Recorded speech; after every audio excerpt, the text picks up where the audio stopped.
Hello everyone, welcome back to the channel.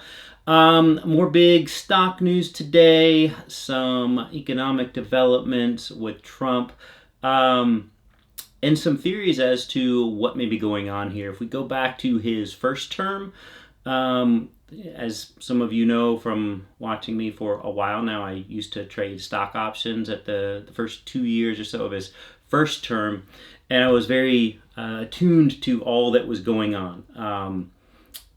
All the trade wars, all the things that were stopped and started in the middle of the trading day. Typically, governmental announcements and big business announcements are held to outside of the trading day, but he would always do his in the middle of the trading day, whether it was announcing new tariffs or calling them off. And it was just a whipsaw, and it was very clearly and obviously to give people a leg up who had a heads up on these things happening. Because once the announcement or once the whispers of an announcement would hit the market, the stocks would instantly drop a lot or instantly go up a lot. So anyone who is tipped off to this just before they were announced, again in the middle of the trading day, stood to make a lot of money. I was not one of those people. I was trying to play things going up or down with options. The way options work, for those of you that don't know, I'm not going into it, but you can make money if stocks go up, or you can make money if they go down. But if they go the opposite direction as to what you think, and if you give yourself a shorter time horizon, then you can lose a lot of money quickly. And unlike stocks, you can't just hold on to options forever waiting for a reversal of fortune there. Options expire. So you can buy a stock option that expires tomorrow. You can buy a stock option that expires later this year. They all have expiration dates. And if you are in it to go up or down, as you get closer to that expiration date, your stock option price will change. So if you're in it with options and you're a shorter term option player like I was, I'm not a day trader. I wasn't at that time. I never have been. But you could have something that might expire in a few weeks. And you very quickly realize that is not a game you're probably going to win with someone like Trump in the White House, someone who has no qualms with tipping off people what he's going to do so they can make a lot of money and then pay him back however they would, and then he'll just reverse it. So that's what went on then. And a lot of people thought that that's what might go on this time around. And it looked like that could be happening somewhat, over the last couple of months. But this may be more along the lines of trying to influence interest rates. Trump wants them to come down. He always has. And he cannot make the Fed raise or lower interest rates. And the head of the Fed is no fan of Donald Trump. And he's not playing ball. He's not going along with what Trump says. He does what he's supposed to do. The dual mandate of the Fed is to keep inflation in check and keep unemployment low. And that's all.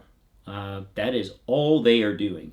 And anything Trump does to pressure that is just not going to work with this Fed chairman especially. And he even made comments today, because after Trump announces these tariffs, knowing it's going to plummet everything, like even he was shocked by the degree to which it has continued and accelerated through the week. Today was the worst day yet by far. Trump is posting on his social media that the Fed needs to lower interest rates to save this tanking economy, right? The economy that Trump tanked. Knowing full well that Trump himself could rescue this economy by merely not doing what he's doing. He has no reason to do what he's doing to tear down the government and eliminate all these jobs. And he has no reason to do these tariffs. Universally, everybody knows these tariffs will accomplish nothing but destruction. They're not bringing jobs back. They're not bringing industries back. All they are is a tax on Americans. And that's what Trump's doing. So he thinks he can tank the U.S. economy, thereby putting it into the recession, thereby forcing the Fed to lower its interest rates. Who doesn't want lower interest rates? We want lower car loans. We want lower mortgage rates, lower credit card rates, if that's your thing. But that's not how it works, because what do tariffs do? They are a tax on Americans in the form of higher prices, in the form of inflation. They will and they are causing inflation already. What does a higher inflation rate do to interest rates? Well, if the Fed, if one of their mandates is to control inflation rates, the way they do that, and the reason why we have these high rates in the first place, is because inflation just shot through the roof a few years ago. And so that's what Trump's tariffs are going to make it do again. So what should interest rates do when that happens? Interest rates should go up. The exact opposite of what Trump wants to happen.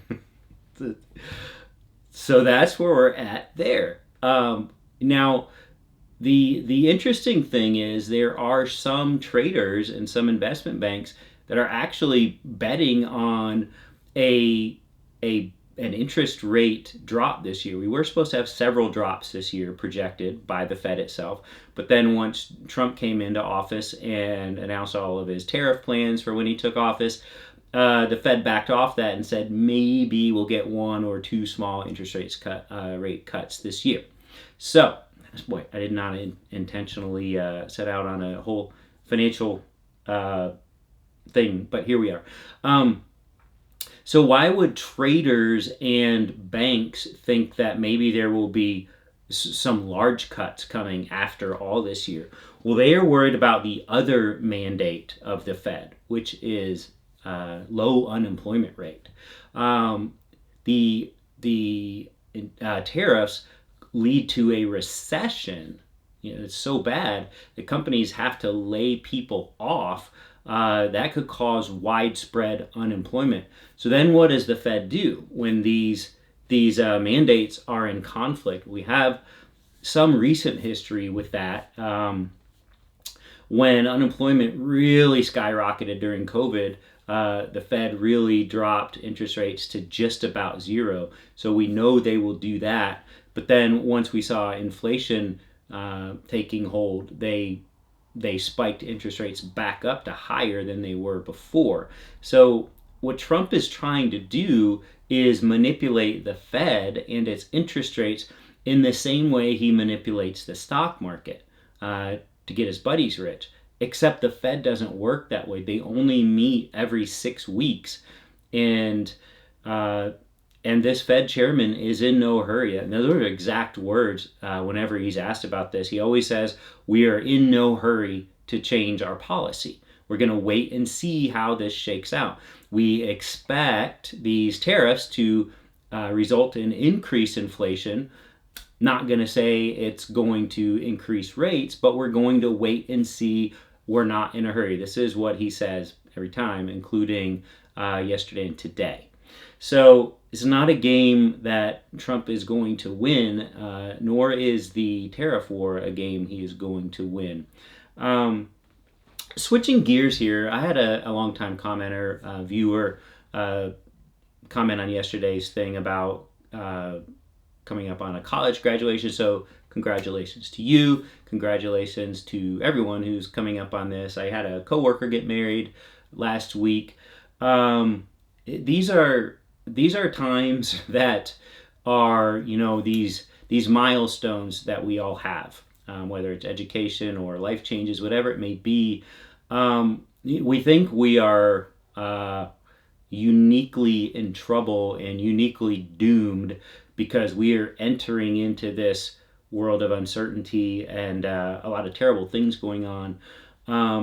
the world has seen worse, and there are always people entering into these phases and seasons of their life in these terrible times, and we will pull through it. Um, I would say that there's not a perfect time to come into the job force as a college graduate. The fact is, all you need is one job. You don't need to worry about generalizations. This is what I was talking about yesterday. When you get it down to the specific level, it affects you. And you can look at that with your job situation. Like whether unemployment's high or unemployment's low, just worry about yourself. Worry about finding your job, worrying about getting started on your career. Don't be afraid to hit up people you know. I know that's off-putting for a lot of people, but that's the only way to get it done, I think, in this market. So you need to do that. You need to have friends. You need to use your friends when you can to help you out, and they will do that, and you can help them out. Just lean on people. This is a time to do that. And I thank you, commenter, for chiming in, because it's just a reminder that people of all ages are paying attention, and they're concerned, they're worried, they're fearful, and I get it. I am too. But just focus on what you can. Focus on your family and your friends, your career if you have one, your hobbies. I found myself getting more into photo and video stuff lately, just as a distraction, because this news cycle we're in, it never really changes. It seems to only get worse, except on the judicial front. There's some good news about that today with the judge unwinding one of the agencies that are funded. It's not a federal agency, but it's funded by the federal government to assist Latin America, that was set up back in the 60s. Trump just tried to totally take it over. It has nothing to do with the U.S. government except for where its funding comes from. So he installed a stooge to head it up and got rid of everyone there.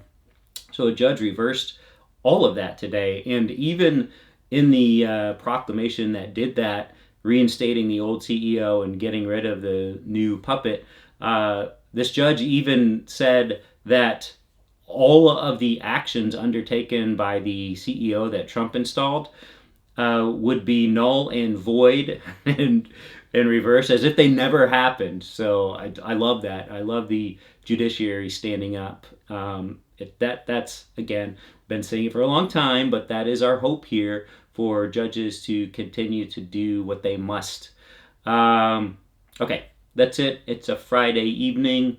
Hope all is well going into the weekend for people, and we will talk this weekend.